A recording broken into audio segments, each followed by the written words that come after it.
Tucker Carlson, formerly the big star at Fox, went to Moscow to interview Putin, and he sounded like a Putin fanboy. There were no challenging questions, just a lot of smiling, nodding, and apparently he agrees with Putin.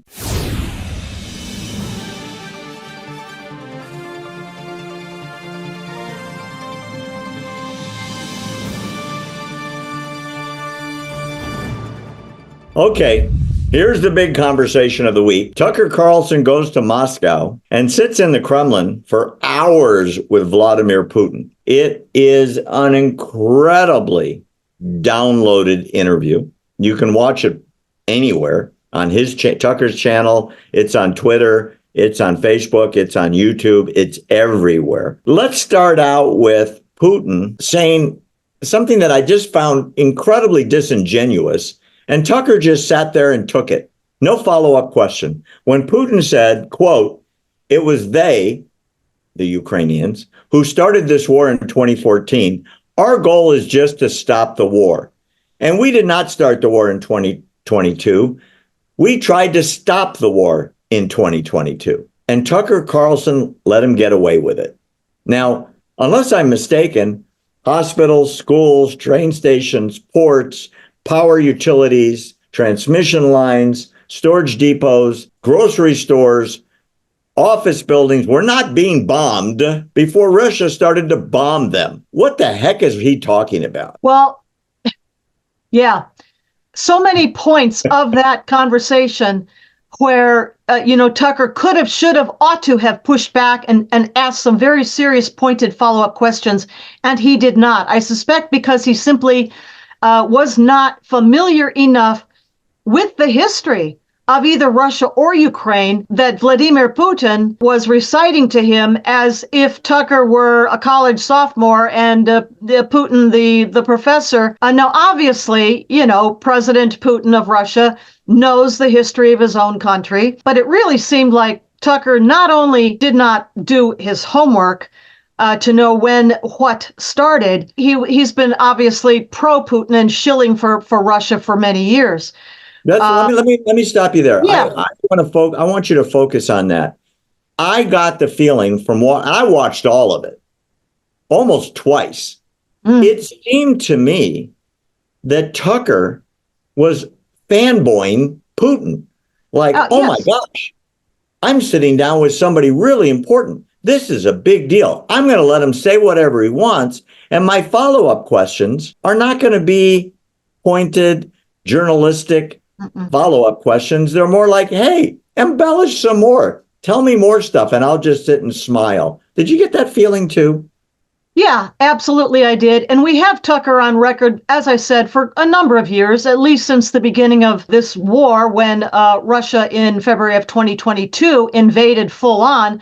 Of course, he had begun the invasion of Ukraine in 2014 when he seized Crimea and also invaded the Donbass. So that makes at least 8 years of a Russian invasion, even before the full-on invasion of 2022. And now here we are in 2024. I doubt that Tucker actually knows that history. And no, he did not push back. This to me.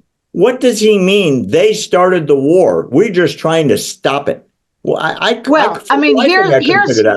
this is what Putin is trying to get a sympathetic, he hopes sympathetic audience in America, or those whom he might be able to sway his way to understand. Okay, so in 2014, an elected president of Ukraine, Viktor Yanukovych, turned out to be a real Moscow sympathetic president.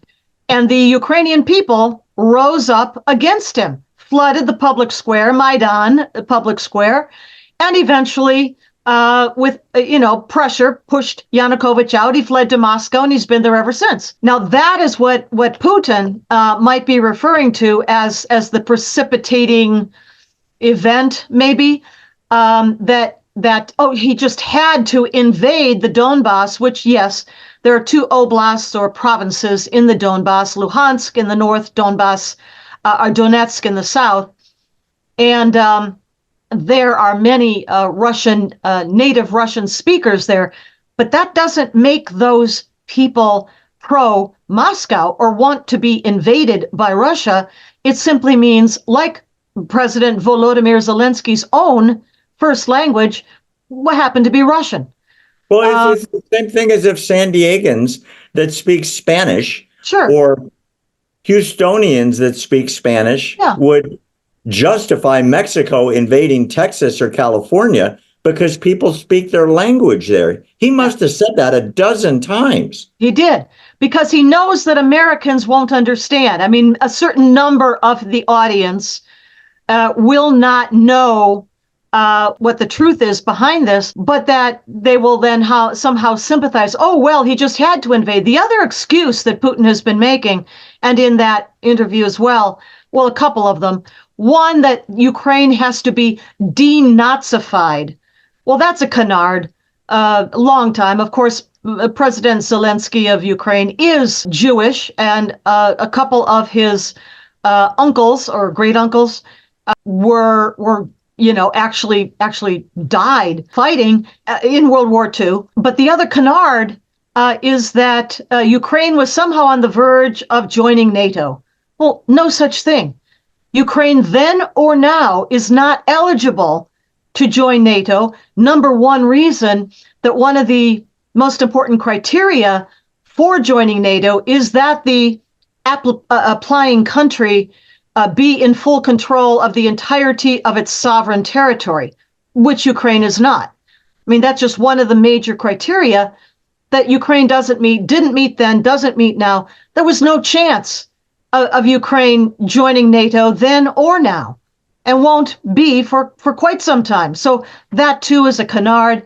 But Putin was very skillful. The old KGB, Colonel Thug that he is, understood that certain lines of argument, narratives, propaganda, we should call this, desinformatia, would somehow appeal to a certain number of the watchers, the viewers of the interview.